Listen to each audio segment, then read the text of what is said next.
Hi, welcome to my first video crochet class. I came up with this idea because a lot of us are stuck inside for we don't even know how long, and I like to crochet, and I know other people want to learn, and it might give some of my students and friends something to do while we wait it out. So today we are going to learn something very basic. This is a beginner crochet class. We're going to talk about the chain stitch and the single crochet.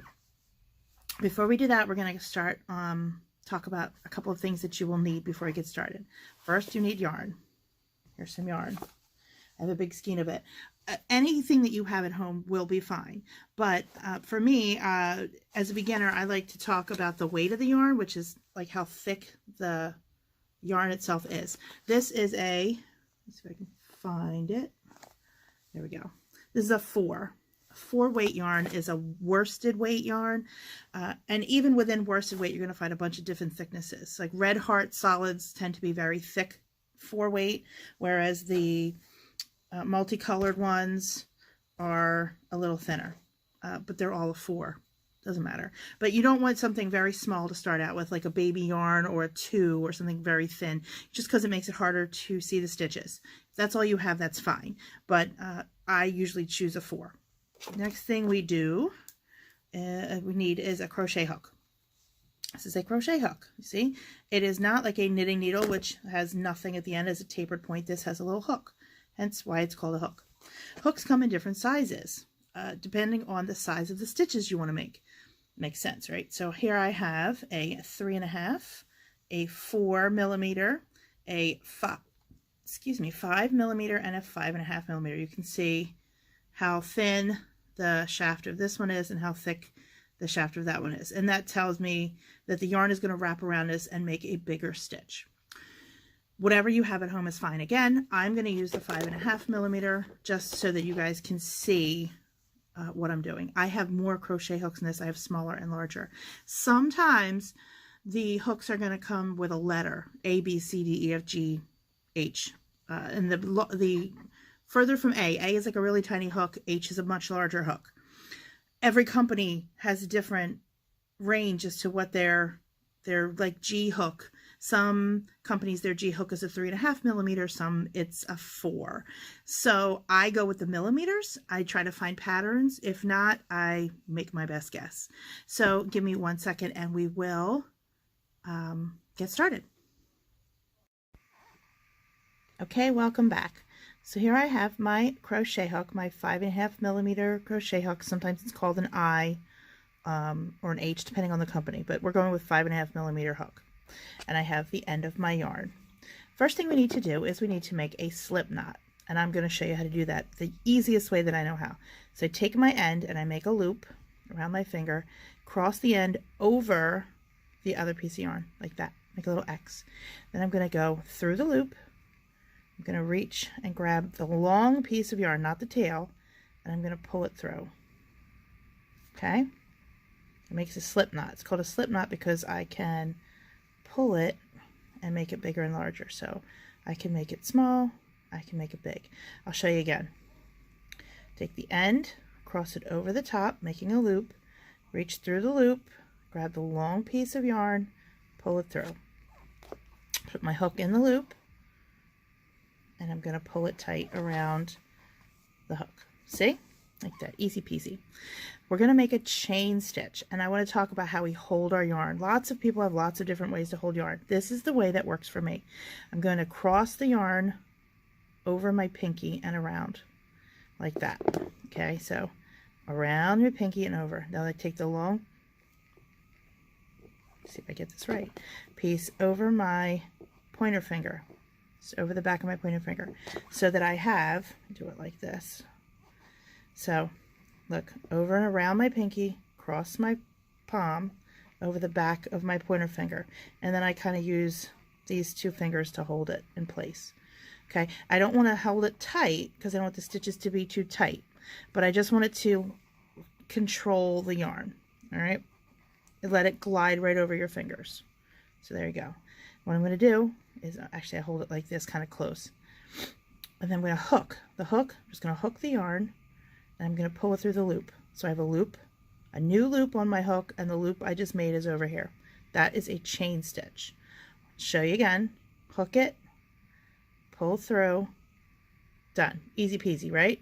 So we're going to make 15 chain stitches. So I have 2, 3, 4, 5, 6, 7, 8, 9, 10, 11, 12, 13, 14, 15. Okay, I made 15 because I want to make 14 single crochet stitches and I need an extra stitch to turn with.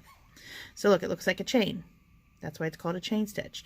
You can see in between this little, looks like a little V right here, V.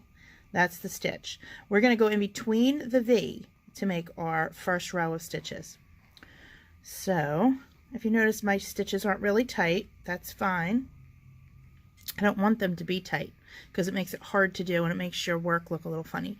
So I'm going to go into the second loop from the hook, the second stitch from the hook. So here's the hook, 1, 2. So I got to skip this guy or else I won't be able to turn.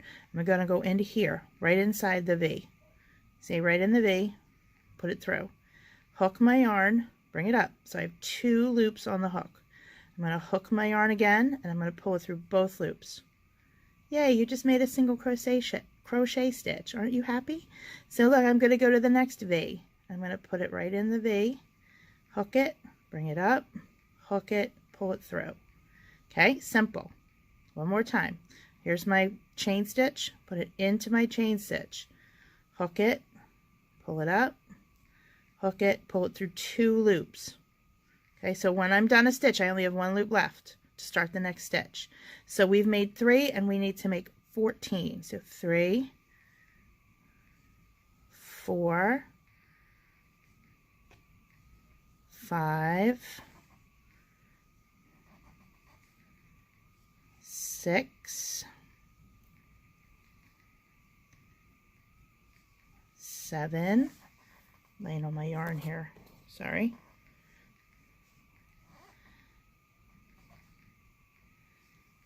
8, 9, 10, 11, oops,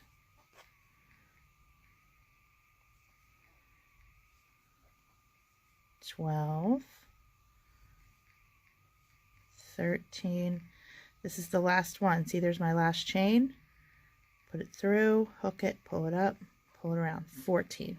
Okay, so there's our first row of single crochet. So we've done a row of chain, a foundation chain, and a row of single crochet. We want to go back the other way. Look, I can't go anywhere. Where can I go? I could do it here, but then I'd be short a stitch. So I need to add a chain stitch. So 1 chain, boop, turn around. Now, this is where it gets a little different. Excuse me, I'm trying to get some yarn. Because I do not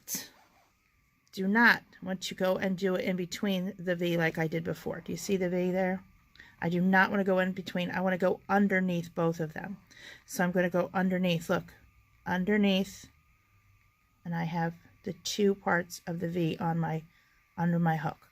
Hook, pull it through, hook, pull through 2 loops. Okay, so I'm kind of looking at it like this. I want to go underneath these 2 little V's, both parts of the V rather, and then hook and pull it through. And I'm, again, my yarn isn't too tight. I'm not holding it. It's just draped across my hand so that I can pull it gently through. Hook, pull it through. So underneath the V, see there's 2 loops. The 2 loops of the stitch I made last row are both on top of my hook. Pull it underneath, pull it through. And I lost count. How many did we do? 1, 2, 3, 4, 5, 6, oops, 7,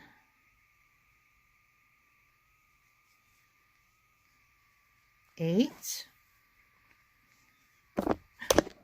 Sorry, I almost fell over.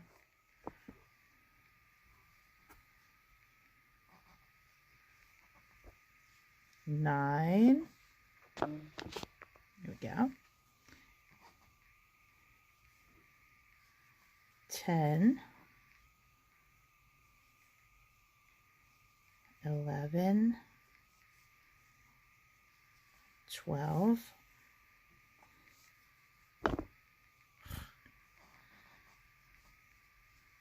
13. 14. Make sure you get all your stitches. Keep track. How many stitches? 14 is kind of on the end. I gotta get it. Gotta get that last stitch. And then I'm going to make a chain, and then I'm going to turn it around. And then I'll start here on this stitch again. Underneath, pull it up, pull it through. Both loops. You should not, when you finish a stitch, you should still only have one loop on your hook. So you're pulling this through beneath the stitch you made before, and then through both loops. You can do this as wide as you want. I did 14 stitches because it was a nice round number. Remember that however many stitches you want to make, add one to the chain before you turn. So if you made this 25 stitches, you would 25 chain, you would have 24 stitches in your single crochet. If your stuff gets too tight, you can just pull it out. Pull it out, pull it out, pull it out. You want to make them as the same as possible. Put your hook back in the loop and start again. You kind of want to, and that's why I kind of have that wrap around my pinky finger and my pointer finger, because I want to keep the tension even so that my work doesn't get all funny looking. Big stitches and small stitches, and that takes practice.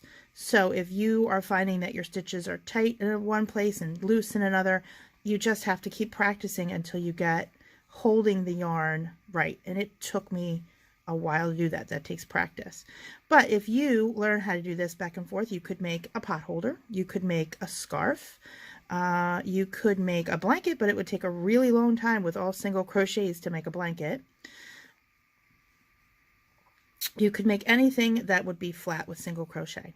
So practice doing the single crochet. Send me some pictures of stuff that you've done, and then the next time I talk to you, we will do the half double crochet. I think that's the next most logical stitch to teach you.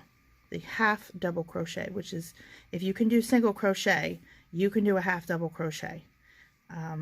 Piece of cake. All right, so you practice the single crochet, and remember, if you mess up, it's so easy to just pull it apart. It comes apart really easy. It may be frustrating, but it does come apart easy, and then you can try again.